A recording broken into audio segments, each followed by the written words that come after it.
नमस्कार. BMS first year क्रियाशारीर paper 1 याच्या आज आपण काही प्रिव्हियस इयर क्वेश्चन पेपर बघणार आहे. तर मी मागील काही 8 ते 10 वर्षाचे प्रिव्हियस इयरचे MUHSचे क्वेश्चन पेपर्स सर्च करून काही शोधलेले आहेत. तर त्यामध्ये आपण 2014 पासून ते 2024 पर्यंत जे रचनाशास्त्राचे पेपर 2चे MUHSचे ऑफिशियल जे युनिव्हर्सिटीचे क्वेश्चन पेपर आहेत तर ते आपण आज या व्हिडिओमध्ये बघणार आहे. त्याचा थोडाफार अभ्यास करणार आहे. तर हा व्हिडिओ बनवण्यामागचा उद्देश असा की आता तुम्ही म्हणजे नोट्स वगैरे तर काढतच असाल, वाचत असाल रोज डेली. तर ते वाचत असताना तुम्हाला कोणता प्रश्न वाचायचा, कोणता स्किप करायचा, कोणता पार्ट जास्त वाचायचा, कोणता जरा MCQच्या दृष्टीने वाचायचा, हे समजण्यासाठी हे तुम्हाला previous year question paper important असतात. कारण एखादा क्वेश्चन समजा इम्पॉर्टंट आहे पण तो तुम्ही अभ्यासच केला नाही किंवा चुकून स्किप केला तर मग त्याला अर्थच राहत नाही, कारण तो तर प्रिव्हियस इयरला आलेला आहे. मग त्याचे चान्सेससुद्धा आहेत की ह्या वेळेससुद्धा तो येईल. मग तसे जे प्रश्न आहेत ते तुम्हाला हा व्हिडिओ बघून समजतील की जे रिपीट झालेले आहेत, जे जास्त वेळा परत आलेले आहेत, जे LAQ महत्त्वाचे आहेत. तर अशा प्रश्नांसाठी तुम्ही हे प्रिव्हियस इयर क्वेश्चनची व्हिडिओ बघा आणि त्यामधून नीट समजून घ्या कोणता पार्ट इम्पॉर्टंट आहे. तर व्हिडिओला सुरुवात करण्याच्या आधी मी तुम्हाला एक गोष्ट सांगू इच्छितो की 2014 पासून जे पेपर आहेत त्यामध्ये तुम्हाला 3 मार्कांचे, 5 मार्कांचे आणि 15 मार्कांचे प्रश्न आहेत. परंतु आत्ताचा फॉर्मॅट जो आहे, लेटेस्ट फॉर्मॅट, त्यामध्ये आपल्याला फक्त शॉर्ट आन्सर क्वेश्चन म्हणजे 5 मार्काचे आणि लॉंग आन्सर क्वेश्चन 10 मार्काचे असे 2च प्रकारचे क्वेश्चन आहेत. तर जे 3 मार्काचे क्वेश्चन आपण सुरुवातीच्या पेपर्समध्ये बघणार आहे तर ते तुम्ही स्किप करू नका. कमीत कमी त्यामध्ये जी कन्सेप्ट दिली आहे ती एकदा कन्सेप्ट क्लिअर करून घ्या, कारण तो सुद्धा प्रश्न तुम्हाला 5 मार्काच्या स्वरूपामध्ये विचारला जाऊ शकतो. असं नाही की तो 3 मार्काचा आहे म्हणजे तुम्हाला येणार नाही. तर तो सिलेबसमध्ये असेल तर तो तुम्हाला थोडाफार त्यामध्ये काहीतरी एखादा पॉईंट वाढवून SAQसाठी सुद्धा येऊ शकतो. त्यामुळे त्याच्याकडे इग्नोर करू नका. ते एकदा कन्सेप्ट क्लिअर करून घ्या, एकदा तरी तो टॉपिक वाचून घ्या. तर सुरुवात करूयात. सुरुवातीला विंटर 2014चा पेपर आहे, त्यामध्ये तुम्ही हे 3 मार्काचे प्रश्न बघू शकता. ते एकदा वाचून घ्या. आपण फक्त शॉर्ट आन्सर क्वेश्चन म्हणजे 5 आणि जास्त लॉंग आन्सर क्वेश्चनवर फोकस करणार आहे. 3 मार्कांचे प्रश्न तुम्ही एकदा बघून घ्या, कारण सगळं डिस्कस केलं तर व्हिडिओ खूप मोठा होईल. त्यानंतर शॉर्ट आन्सर क्वेश्चन्समध्ये डिफरन्स बिटवीन अवस्थापाक, निष्ठापाक, त्यानंतर आहार परिणामकर भाव, षडधातुत्मक पुरुष आणि त्याची चिकित्सा, त्यानंतर षटक्रियाकालची अवस्था लिहून षटक्रियाकालाची चिकित्सेचं महत्त्व स्पष्ट करायचं आहे. त्यानंतर फंक्शन्स ऑफ हायपोथॅलॅमस, वातदोष वृद्धी आणि क्षयाची लक्षणं लिहायची आहेत किंवा वातदोष वृद्धी क्षय वर्णन करायचं आहे. त्यानंतर फिजिओलॉजी ऑफ स्पीच आणि आर्टिक्युलेशन लिहायचे. हे झाले short answer question. Long answer क्वेश्चन्समध्ये तुम्हाला अग्नीचं महत्त्व लिहून त्याचे प्रकार सविस्तर वर्णन करायचे आहेत. त्यानंतर write the types of vitamin, म्हणजे आधी सुरुवातीला विटॅमिनचं क्लासिफिकेशन लिहून sources and functions of fat soluble vitamins तुम्हाला लिहायचे आहेत, म्हणजे वॉटर सोल्युबल आणि फॅट सोल्युबल जे ADEK ते तुम्हाला लिहायचे आहेत. त्यानंतर write down the intrauterine and extrauterine factors influencing देह प्रकृती and describe the features of पित्त प्रकृती लिहायची. त्यानंतर आधुनिक विज्ञानानुसार श्वसन व्याख्या म्हणजे definition, functions and mechanism of respiration लिहून तुम्हाला मॉडर्न सायन्सनुसार ते लिहायचं आहे. त्यानंतर नेक्स्ट समर 2014चा पेपर आहे, त्यामधले हे तुम्ही 3 मार्कांचे प्रश्न एकदा बघून घ्या. शॉर्ट आन्सर क्वेश्चन्समध्ये वातदोषाच्या क्षयवृद्धीची लक्षणं लिहायची आहेत. त्याच्यानंतर कंपोजिशन ऑफ गॅस्ट्रिक ज्यूस, त्यानंतर write the names of cranial nerves, म्हणजे जे 12 पेअर ऑफ क्रॅनियल नर्व्स आहेत ते लिहायचे आहेत. आता इथं फक्त नावच लिहायची का, तर नावांसोबत त्यांचं काय सेन्सरी मोटार ते फंक्शन आहे किंवा जे त्यांचं स्पेसिफिक 1 ते 2 वाक्यामध्ये फंक्शन लिहिता येईल ते लिहायचं प्रत्येकाचं. त्यानंतर definition and information about homeostasis, write 3 laws related with the respiration. त्यानंतर write the digestion of carbohydrates. त्यानंतर ऋतू व दोषांचे संचय प्रकोप प्रशमन कारणांसह लिहा, म्हणजे जो चार्ट आहे संचय प्रकोप प्रशमन ऋतू आणि दोषांचा तो काढून तो एक्सप्लेन करायचा आहे. त्यानंतर लॉंग आन्सर क्वेश्चन्समध्ये कफ दोष, स्थान, गुण, कर्म, प्रकार, क्षयवृद्धीची लक्षणं लिहा, म्हणजे इनफॅक्ट तुम्हाला इन शॉर्ट तुम्हाला कफ दोष डिटेलमध्ये लिहायचा आहे. त्यानंतर प्रकृतीची व्याख्या लिहून चर्कोक्त वात प्रकृतीचे सविस्तर वर्णन करायला सांगितलं आहे. त्यानंतर digestion in large intestine explain करायचं आहे आणि describe the types of respiration and control on respiration. Next आहे त्यामध्ये विंटर 2015चा पेपर, त्यामधले हे तुम्ही 3 मार्कांचे प्रश्न बघू शकता. त्यानंतर शॉर्ट आन्सर क्वेश्चन्समध्ये हृदयस्थित दोष प्रकारांचे वर्णन करा. त्यानंतर शरीरातील ताण physiology of temperature regulation of the body. त्यानंतर अग्नी व पित्तामधील फरक उदाहरण स्पष्ट करा. त्यानंतर समान वायूचे कार्य स्पष्ट करा. Write down the sources, daily requirement and functions of vitamin D. Write down the types of कोष्ठाचे प्रकार लिहून तुम्हाला त्याचं परीक्षणाचं महत्त्व लिहायचं आहे. त्यानंतर अवस्थापाक वर्णन करायचं आहे. लॉंग आन्सर क्वेश्चन्समध्ये प्रकृतीची व्याख्या लिहून आचार्य चरकांनुसार वात प्रकृतीचे सविस्तर वर्णन करा, म्हणजे LAQमध्ये पेपर 1मध्ये क्रियाशारीच्या एक फिक्स तुम्हाला प्रकृती विचारतात, तर वात, पित्त आणि कफ प्रकृती व्यवस्थित करा. त्याच पद्धतीने वात, पित्त आणि कफ दोष हे डिटेलमध्ये सविस्तर प्रिपेअर करून ठेवा. त्यानंतर according to modern science write down the definition of respiration and gases exchange.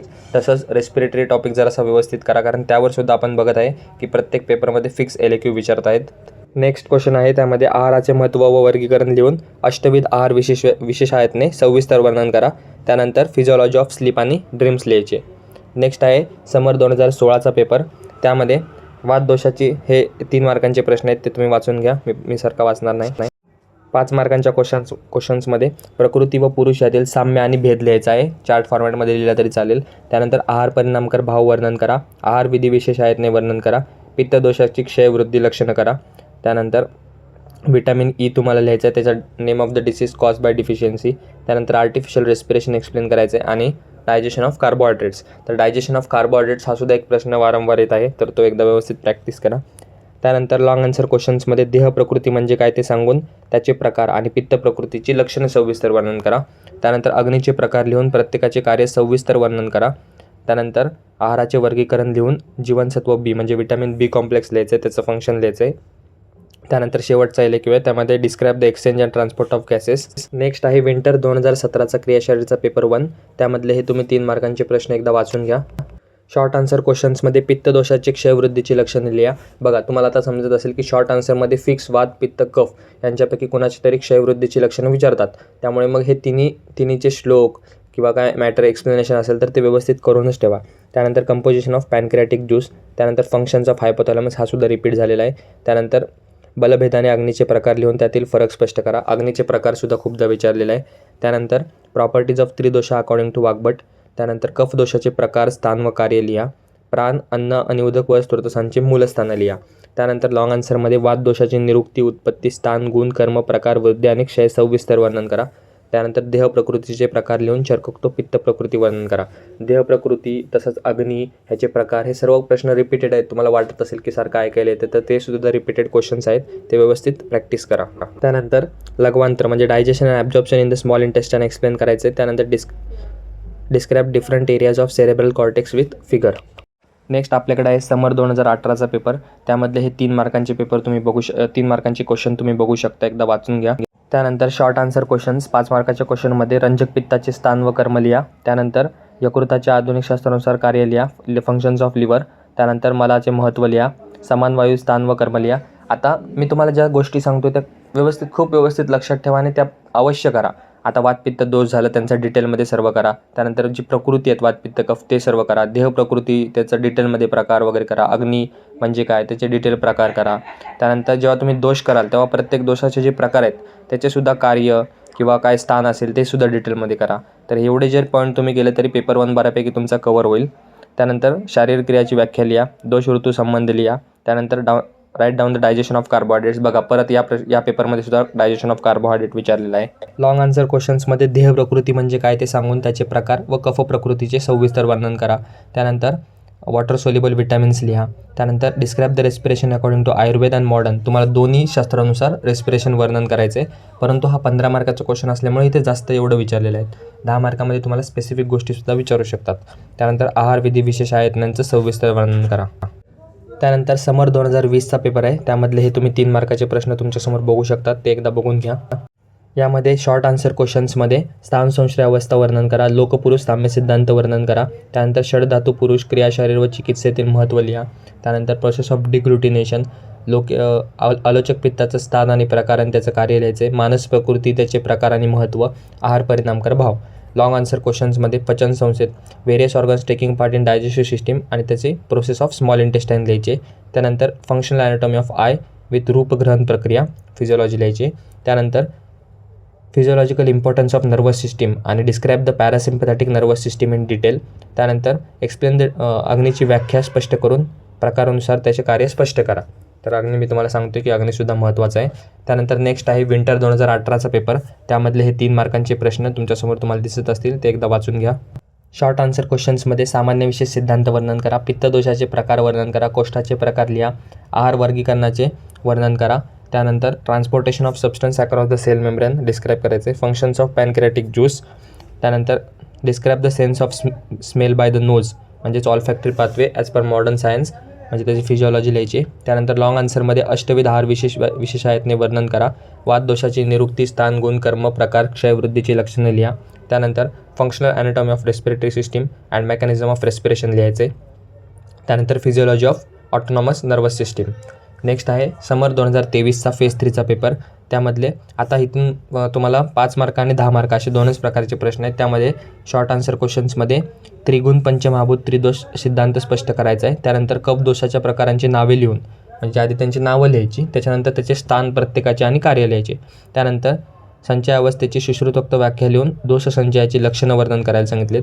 आता तुम्हाला समजत असेल की पेपर थोडासा डिफिकल्ट लेवलला गेलेला आहे. जसे आधीचे पेपर होते त्याच्यापेक्षा थोडेसे हाय लेवलचे क्वेश्चन्स किंवा वेगळ्या प्रकारचे क्वेश्चन फ्रेम केले जातात.